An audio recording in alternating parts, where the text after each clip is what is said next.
तैयार करने का तरीका भी बताऊंगा, इसलिए वीडियो जो है वो पूरी देखना ताकि कोई भी इंफॉर्मेशन जो है वो आपसे मिस ना हो सके। अस्सलाम वालेकुम व्यूवर्स, मैं हसीब अहमद आपसे मुखातिब हूँ। आपको वेलकम करता हूँ अपने YouTube channel first aid pharmacy पे। तो आज की अपनी इस वीडियो में मैं रिव्यू करूँगा एरोसेफ सिरप का। तो आज हम जानेंगे इसके क्या क्या फ़वाइद हैं, इसके क्या क्या नुकसानात होते हैं, तरीका इस्तेमाल क्या है, तैयार करने का तरीका भी बताऊँगा। इसलिए वीडियो जो है वो पूरी देखना ताकि कोई भी इन्फॉर्मेशन जो है वो आपसे मिस ना हो सके। लेकिन उससे पहले आपसे गुजारिश है, अगर आप मेरे चैनल पर न्यू आए हैं वीडियो को लाइक कीजिएगा, चैनल को भी सब्सक्राइब कीजिएगा, साथ बेल आइकन को भी दबा दें ताकि मेरी आने वाली वीडियोस आप तक पहुंचती रहें। तो चलते हैं अपनी वीडियो की तरफ। ब्रांड नेम है जिसका एरोसेफ, जिसको बना रहा है जी राजी थेराप्यूटिक्स प्राइवेट लिमिटेड। कीमत की बात कीजिए तो 304 रुपये में आपको ये 30 ml के सस्पेंशन फॉर्म में मिल जाता है।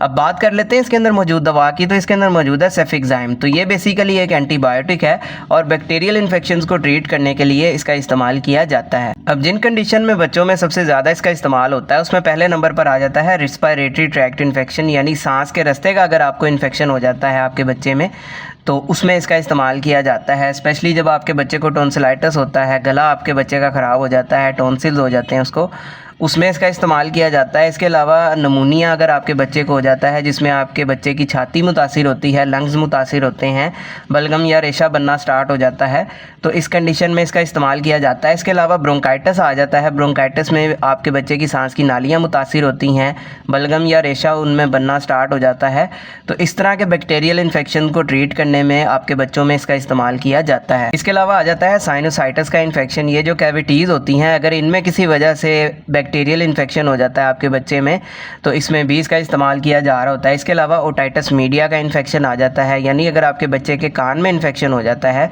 तो उसको ट्रीट करने में भी इसका इस्तेमाल किया जाता है। इसके अलावा बैक्टीरियल इन्फेक्शन की वजह से अगर आपके बच्चे का पेट ख़राब हो जाता है, उसको डायरिया हो जाता है, लूज मोशन करता है, तो इस कंडीशन में उस बैक्टीरियल इन्फेक्शन को ट्रीट करने में भी इसका इस्तेमाल किया जाता है। इसके अलावा इसका इस्तेमाल किया जा रहा होता है यूटीआईज में, यानी यूरिनरी ट्रैक्ट इन्फेक्शन। पेशाब के रास्ते का अगर आपके बच्चे में इन्फेक्शन हो जाता है जिसमें गुर्दे आ जाते हैं, अगर गुर्दों में इन्फेक्शन हो जाए तो उसमें भी इसका इस्तेमाल किया जाता है। इसके अलावा गुर्दों से जो नालियाँ जाती हैं मसाने की तरफ, यूरेटर, अगर उसमें किसी वजह से इन्फेक्शन हो जाता है तो उसमें भी इसका इस्तेमाल करवाया जा रहा होता है। इसके अलावा अगर आपके बच्चे के मसाने में कोई इन्फेक्शन हो जाए तो उसको ट्रीट करने में भी इसका इस्तेमाल किया जाता है।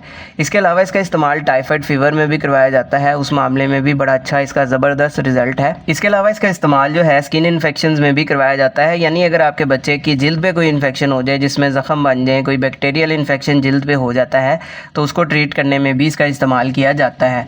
अब बात कर लेते हैं इसके नुकसानात की। तो इसके नुकसानात में पेट में गैस हो सकती है, उल्टी मतली की कैफियत हो सकती है, भूख में कमी वाक़या हो सकती है। अगर आपका बच्चा इससे एलर्जिक है तो उसकी स्किन के ऊपर भी कोई एलर्जी वगैरह देखने को मिल सकती है और सर में भी दर्द हो सकती है। तो इस तरह के नुकसानात देखने में मिल सकते हैं।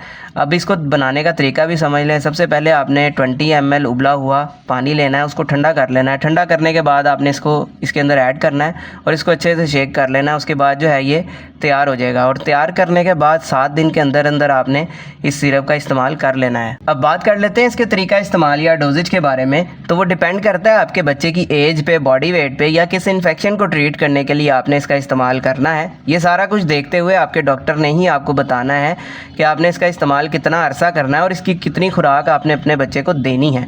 अगर आप इसकी अमूमी खुराक देखना चाहते हैं तो ये साइड पे भी लिखी है। सबसे पहले 1 साल से लेकर 4 साल के बच्चों में 5 ml यानी 1 चाय का चम्मच डेली का इस्तेमाल किया जा सकता है। 5 साल से लेकर 9 साल के बच्चों में 10 ml यानी 2 चाय के चम्मच डेली के। 10 साल से लेकर 12 साल के बच्चों में 15 ml यानी 3 चाय के चम्मच डेली के दिए जा सकते हैं। इसके अलावा जैसे आपके डॉक्टर्स आपको प्रिस्क्राइब करेंगे आपने वैसे ही इसका इस्तेमाल करना है, खुद से नहीं करना, ताकि आपको बाद में कोई साइड इफ़ेक्ट देखने को ना मिले।